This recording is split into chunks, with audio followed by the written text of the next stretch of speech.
इस खबरनामे में सरकारी नौकरी से बुनाई तक शहला आरिफ की फैशन कहानी और दिहाड़ी से कारोबार तक नजीर अहमद की 10 भेड़ों वाली यूनिट से नई शुरुआत।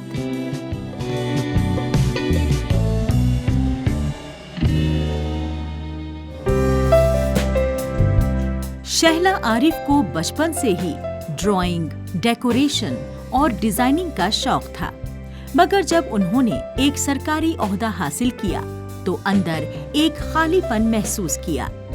ये अपने अंदर छिपे हुए उस फन्नी ख्वाब को पूरी तरह नहीं जी पा रही थी।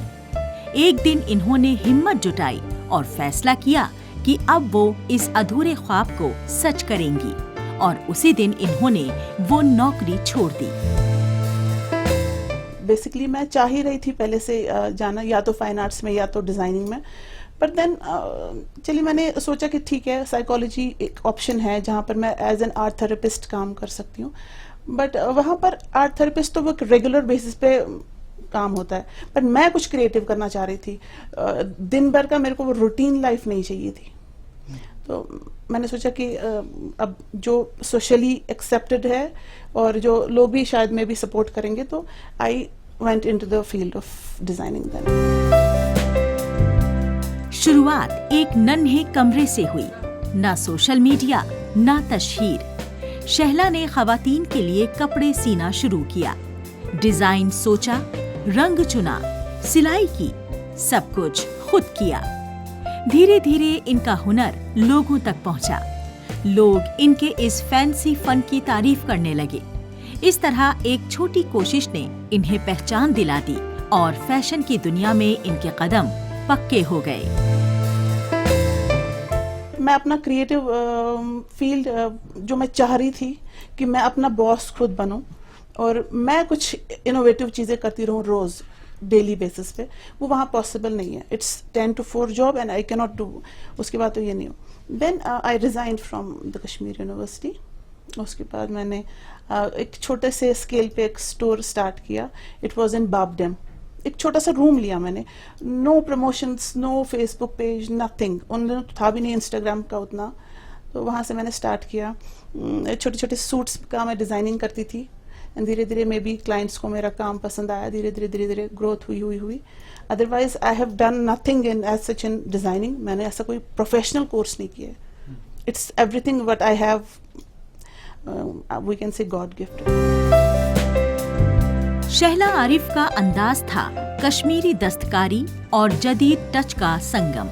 इन्होंने पुरानी दस्तकारी जैसे कसाई, टुमर, टोपी को नए रंगों और रेशमी डिजाइनों में पेश किया। इनके हर फनपारे में ये पैगाम था कि हमें अपनी जड़ें नहीं भूलनी चाहिए, मगर जमाने के हिसाब से इन्हें संवारा जाना चाहिए। इनकी यही सोच लोगों को खास लगी और उन्होंने इसकी कद्र की। जब स्टार्ट में मैंने कश्मीरी टोपी इंट्रोड्यूस की फॉर गर्ल्स, फॉर निकाह टाइम, तो तब सब बोलते थे टोपी नहीं पहनेंगे। नहीं, कुछ फ्लोरल ज्वेलरी होती तो अच्छा था, टोपी नहीं, टोपी अच्छा नहीं है। Then what I did, I started wearing टोपी खुद से। मैंने खुद पे टोपी पहनी। कुछ दिनों में ऐसे रही ताकि लड़कियों को लगे कि नहीं, लड़कियां पहन सकती हैं। तो जब तक मुझे लगता है हम कवर्ड हैं प्रॉपरली, रिवीलिंग ड्रेसेस नहीं है, तो वी कैन वेयर एनीथिंग। मैंने टोपी पहनना शुरू किया।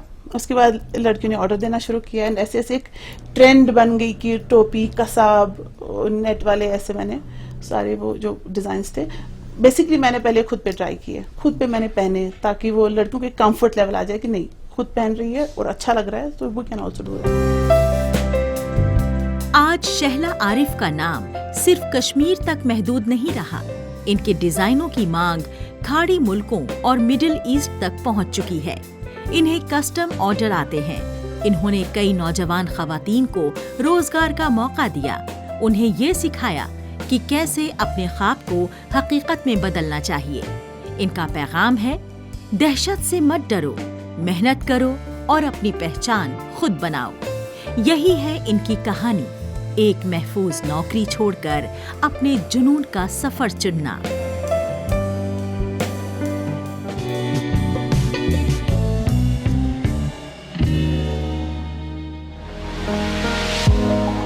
जम्मू कश्मीर के उधमपुर जिले के जखैनी गांव के बाशिंदे नजीर अहमद ने जब इंटीग्रेटेड शीप डेवलपमेंट स्कीम यानी ISDS के बारे में जाना तो इन्हें एक नई उम्मीद मिली।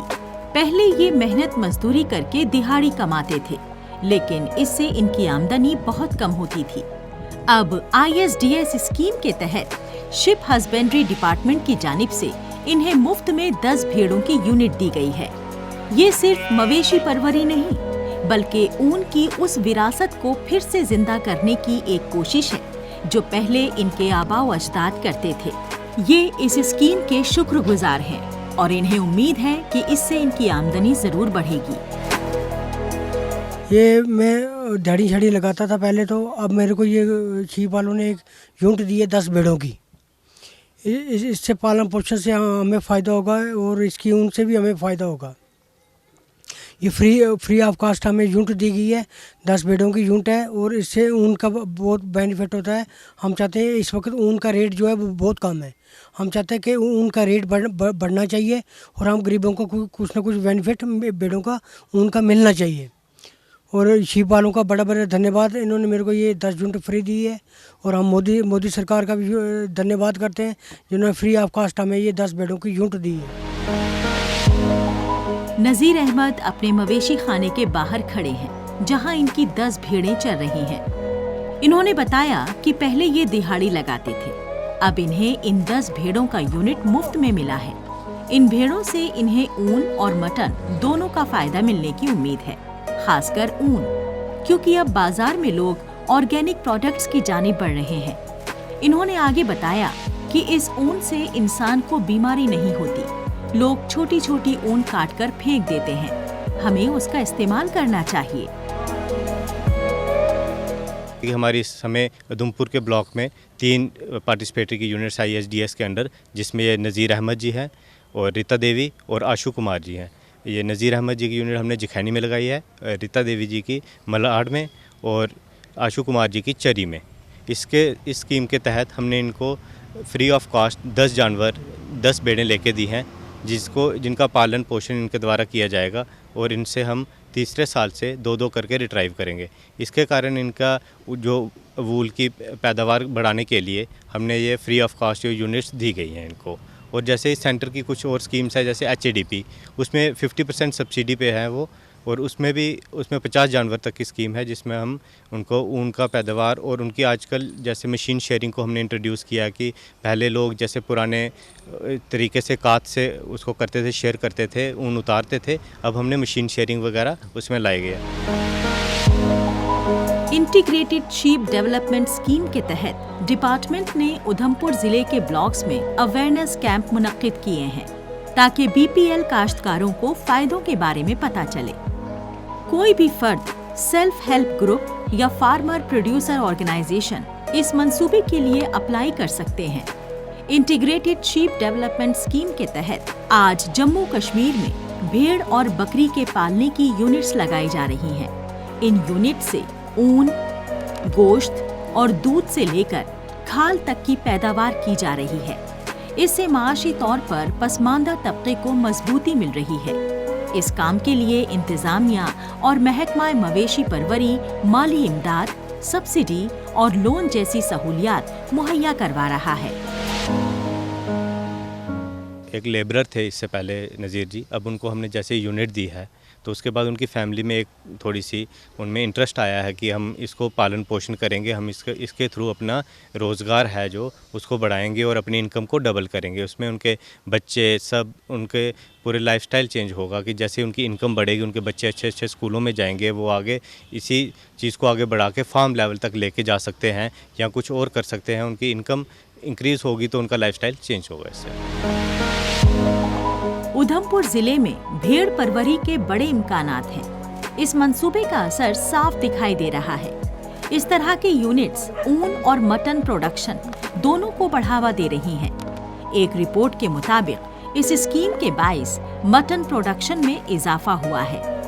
नजीर की कहानी उन कई कहानियों में से है जो रिवायती ऊन प्रोडक्शन, जरिया माश और समाजी तरक्की को एक साथ जोड़ती है। इन्होंने कहा आगे आने वाले वक्त में ऊन की कीमत बढ़ेगी और इन जैसे गरीबों का कुछ फायदा होगा। अब इनका मंसूबा है यूनिट को मजबूत बनाना